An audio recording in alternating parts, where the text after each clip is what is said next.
everyone, and welcome to The Explainer. Today, we are taking a deep dive into a really big deal, Republic Act 7836.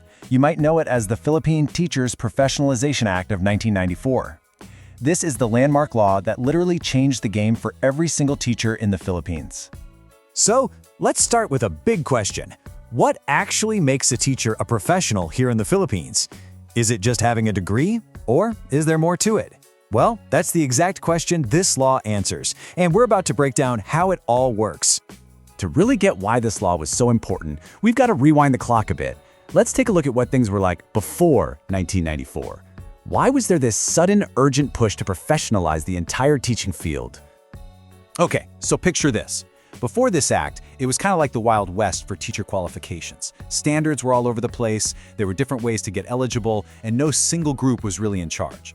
This act came in and basically cleaned house. It said, nope, no more of that. From that point on, there would be one single national standard, one official exam to pass, and one board to oversee the whole thing. And look, this wasn't just about creating rules for the sake of rules. The whole point, and you can see it right here in the words of the law itself, was about recognizing just how vital teachers are to the country. It's about their role in nation building. The thinking was, if we want a strong, responsible, and literate country, we absolutely have to elevate the people doing the teaching. It's that important. All right, so the goal was to set a single high bar for everyone, but how do you actually do that? Well, the law created a single mandatory gateway that every single aspiring teacher has to go through, and that is, of course, the Licensure Examination for Teachers, what we all call the LET. And every gateway needs a gatekeeper, right? That's where the Board for Professional Teachers, or the BPT, steps in. This board was created by this very act. You can think of them as the ones who literally hold the keys to the profession. They operate under the PRC, and they're in charge of everything, running the licensure exam, regulating the profession, and issuing those all-important teaching licenses. Okay, so this is super important for anyone listening who's thinking about becoming a teacher. What does it actually take to even get to the starting line and apply for the LET? The law makes it crystal clear. First, you've got to be a citizen of the Philippines. Easy enough. Second, you have to be at least 18. Third, and this is key, you have to be of good moral character and have a good reputation. And finally, you absolutely must be a graduate from an education program that's recognized by the government. These are the 4 non-negotiables before you can even think about taking that exam. Hey, and just for a second, if you're finding this explainer useful, especially for your teaching profession class, we'd be so grateful if you could support our class YouTube channel. It's called No Problem Only Solution, and we're putting up helpful resources there all the time. We would love to see you there. Okay, let's get back into it.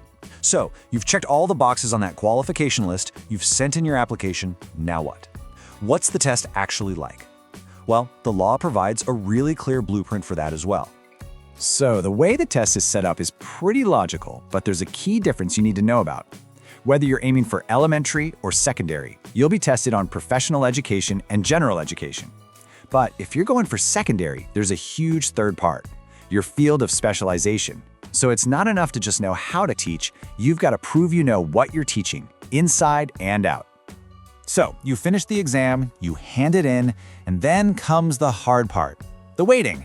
But don't worry, they can't leave you hanging forever. The law is super clear on this. The board has 120 days, max, from the day of the exam to report the results to the PRC.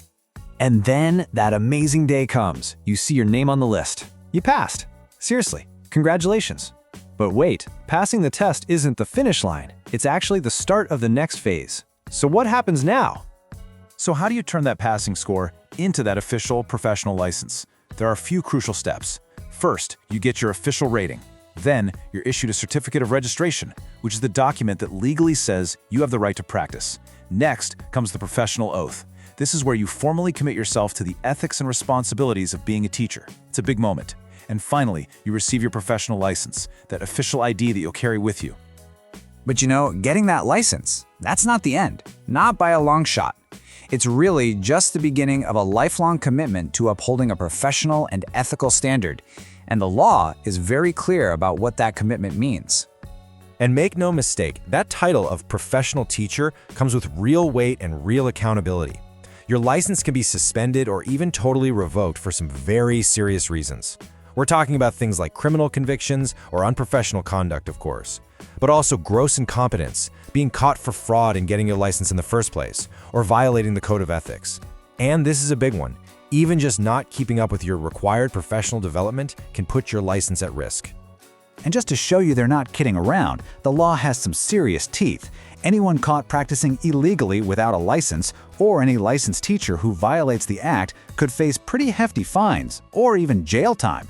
It's all about protecting everyone, the students, the schools, and the value of the profession itself.